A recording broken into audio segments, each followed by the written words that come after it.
Hello and good afternoon all my dear students, how are you all? I hope सब एकदम बढ़िया होंगे. So students, in our previous class of business studies we have discussed about the entrepreneurship concept. We have discussed the difference between entrepreneurship and enterprises. Today we have to discuss the intellectual property right and entrepreneurship. We have to discuss the meaning and concept of intellectual property right, and we will discuss its significance in relation with entrepreneurship. क्या होता है, क्यों जरूरी है, क्या क्या चीजें इसके अंदर इंक्लूडेड होती है. तो देखिए, आपके सिलेबस में इसका जो जो पोर्शन है वो पढ़ना शुरू करते हैं. सबसे पहले तो इंटेलेक्चुअल प्रॉपर्टी है क्या. इंटेलेक्चुअल प्रॉपर्टी मेरी कोई ऐसी असेट है जिसको मैंने दिमाग लगा के क्रिएट किया है. मैंने मेरे माइंड को यूज करके अगर कुछ नया इन्वेंट किया, कोई नया इनोवेशन में करके लेके आई, या कोई नई क्रिएटिव चीज मैंने बनाई, तो ये मेरी एक असेट है और इस प्रॉपर्टी को इंटेलेक्चुअल प्रॉपर्टी कहा जाएगा. हम हमेशा ये चाहेंगे कि हम अपनी ऐसी इंटेलेक्चुअल प्रॉपर्टी को प्रोटेक्ट कर सके, प्रिजर्व कर सके. कोई और हमारी इस इंटेलेक्चुअल प्रॉपर्टी को कॉपी ना कर ले, ये हम हमेशा चाहते हैं. क्यों? क्योंकि मैं अगर कुछ नया क्रिएट कर रही हूँ तो definitely I would have a desire to earn profit from that property, right? और कोई और उस प्रॉफिट को न करे, ये मैं हमेशा चाहूंगी कि एटलीस्ट उससे मैं कुछ प्रॉफिट अर्न करूं. तो यहाँ पे ये क्या बता रहे हैं, देखिए, इंटेलेक्चुअल प्रॉपर्टी राइट में हमें एक सिक्योरिटी दी जाती है कि जो भी न्यू वेंचर आपने लिया है उसकी सेफ्टी आपको मिलेगी. कुछ टाइम तक आप उसको प्रोटेक्ट करके रख सकते हैं, कोई और उसको कॉपी नहीं कर पाएगा. तो देखिए यहाँ पे क्या कह रहे हैं, IP system can be critical in helping new ventures transform their innovation potential and creativity into market value and competitiveness.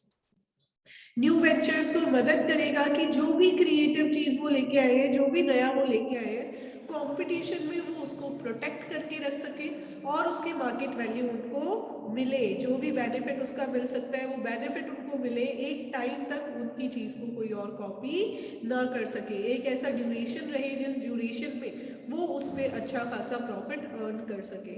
आगे देखिए, ये कह रहे हैं IPR allow innovative entrepreneurs to protect their inventions. ये की सेंटेंस है, आप ये ध्यान रख लीजिए, बाकी आपको अपने आप ही समझ आ जाएगा. IPR इनोवेटिव इन्वेंटर्स को ये राइट दे रहा है कि वो अपने इन्वेंशन को प्रोटेक्ट कर सकते हैं. उन्होंने जो भी नया बनाया वो उसको प्रोटेक्ट करके रखेंगे. उनका इन्वेंशन कोई और कॉपी नहीं कर पाएगा, उनका इन्वेंशन उन्हीं के पास रहेगा. आगे देखिए, next, what is IP system. है क्या आईपी सिस्टम? अगर हम ये पढ़ना शुरू करें तो जनरल डेफिनेशन है इसकी. इंटेलेक्चुअल प्रॉपर्टी दो पार्ट्स में डिवाइडेड है, तो जनरल पहले उसके बारे में बताया हुआ है. इंटेलेक्चुअल प्रॉपर्टी में दो चीजें आती है. एक तो मेरी कोई इंडस्ट्रियल प्रॉपर्टी, मेरा कोई ऐसा इन्वेंशन जिसका मैं पेटेंट करवाना चाहूँ. मैंने कोई न्यू मशीनरी बनाई, मैंने कोई नया इनोवेशन करके कोई न्यू चीज बनाई, तो उसका प्रोटेक्शन और प्रिवेंशन में चाहूंगी, तो वो वहां पे पेटेंट करवाया जा सकता है, उसका ट्रेडमार्क करवाया जा सकता है. मेरी कोई भी इंडस्ट्रियल डिजाइन है, उसका ट्रेडमार्क या पेटेंट करवाया जा सकता है. Number 2, copyright. अगर मैंने कोई न्यू आर्टिस्टिक या लिटरेरी वर्क किया है, जैसे मैंने मेरी कोई बुक लिखी, तो मैं चाहूंगी कि वो बुक और कोई कॉपी ना करे, तो वो लिटरेरी वर्क है, उसका कॉपीराइट करवाया जा सकता है. आप जब अपनी बुक को ऑब्जर्व करेंगे तो उसके आगे लिखा हुआ होता है कंटेंट सब्जेक्ट टू कॉपीराइट, यानी कॉपीराइट है, कोई और इसको कॉपी नहीं कर सकता. तो आईपीआर का meaning, it refers to a general term for the assignment of property rights on these assets. जो भी असेट्स है, चाहे मेरा कोई इन्वेंशन हो, क्रिएटिव आर्टिस्टिक वर्क हो, उसको जब प्रोटेक्शन या सेफ्टी दे दी जाएगी तो वही आईपीआर कहलाएगा. Now have a look. This IP system is an asset for innovative entrepreneurs या innovative entrepreneurship.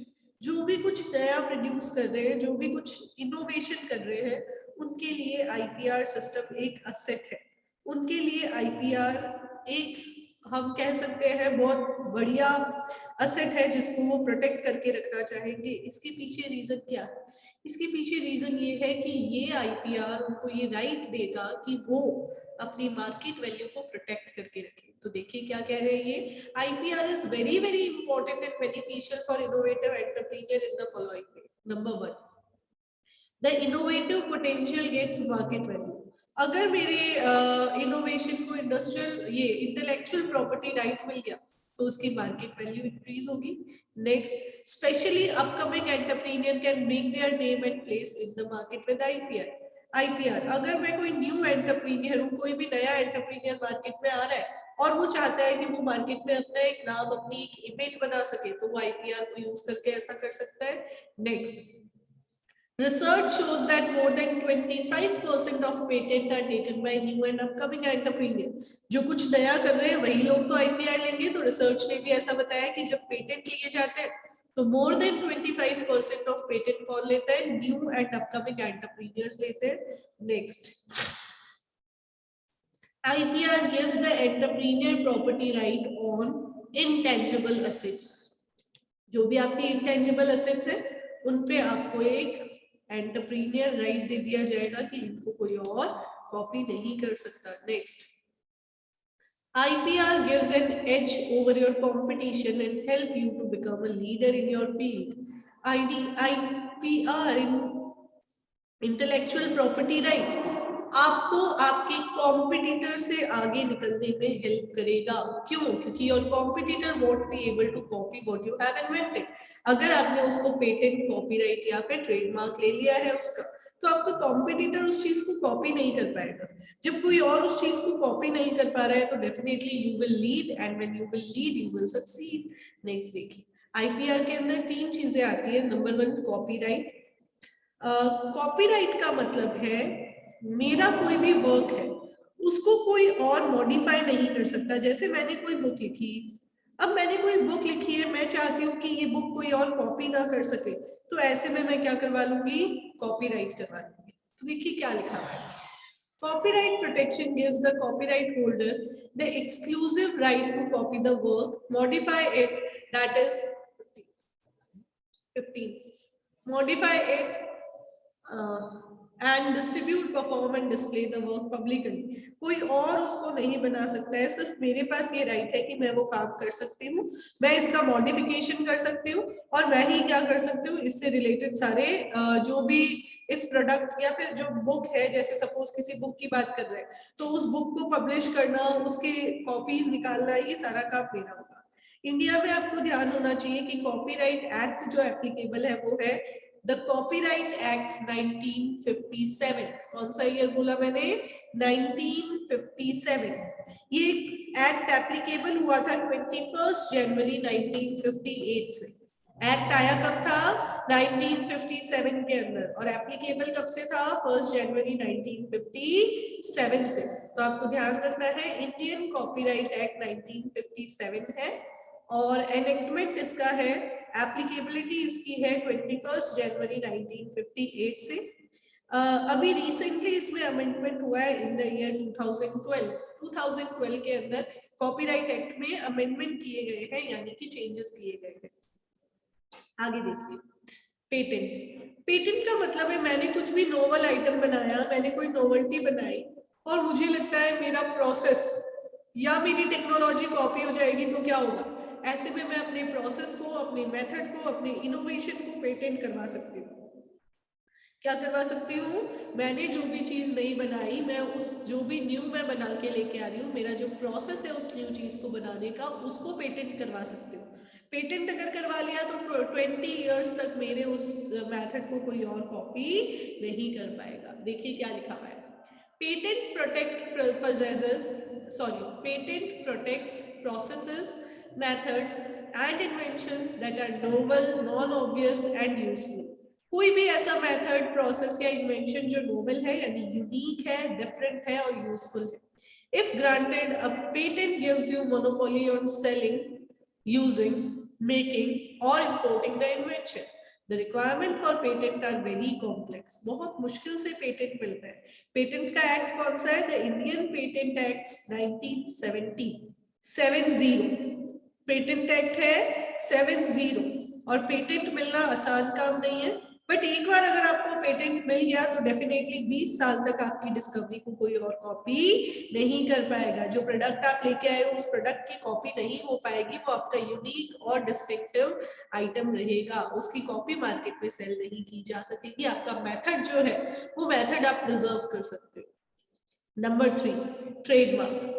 Trademark brand name जैसे है, मैंने अपने नेम को, मैंने अपने प्रोडक्ट के ब्रांड नेम को एक लीगल प्रोटेक्शन दे दिया कि मेरा नाम और कोई कॉपी नहीं कर सकता, मेरे नाम से कोई और मार्केट में प्रोडक्ट सेल नहीं कर सकता, तो वो ट्रेडमार्क है। देखिए क्या लिखा हुआ है, A trademark is like a brand name. It is any word or symbol that represent the product to identify and distinguish it from other products in the market.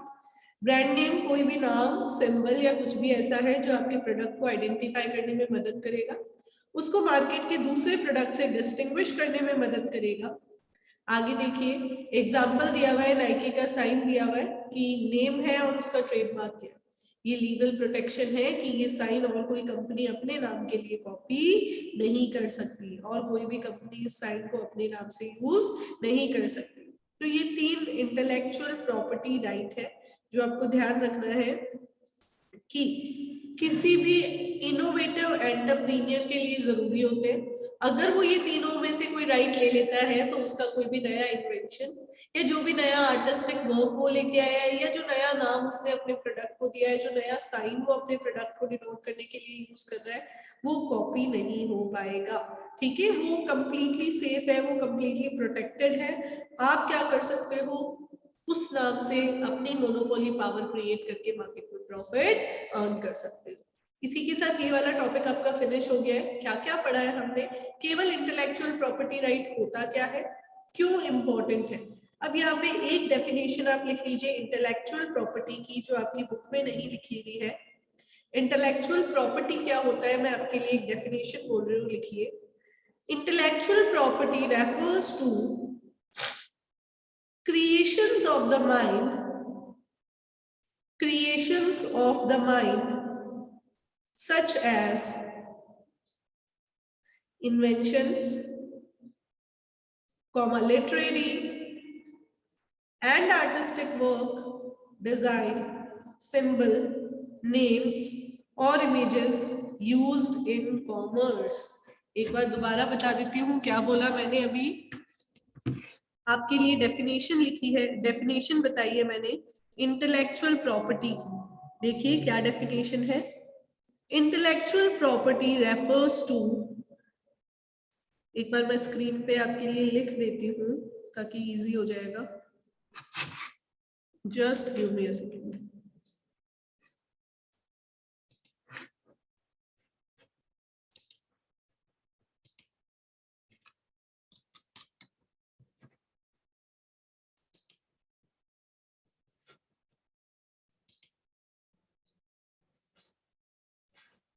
Just hold for a second.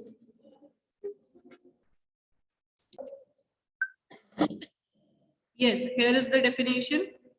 Intellectual property refers to creations of mind such as inventions, literary and artistic work, designs and symbols, names and images that are used in commerce. ये intellectual property की definition है कि intellectual property होती क्या है, जिसको आप protection देते हो, जिसको आपको एक्स्ट्रा राइट्स देने की जरूरत पड़ती है। तो ये यहाँ पे आपके लिए इंटेलेक्चुअल प्रॉपर्टी की डेफिनेशन मैंने लिख दी है। अब देखिए इंटेलेक्चुअल प्रॉपर्टी राइट की भी आपकी बुक में कोई परफेक्ट डेफिनेशन नहीं गिवन है।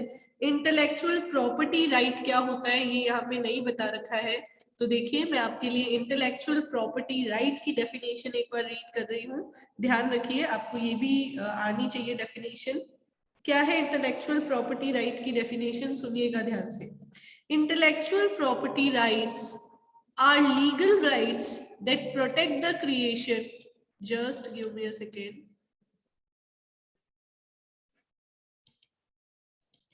So here it is.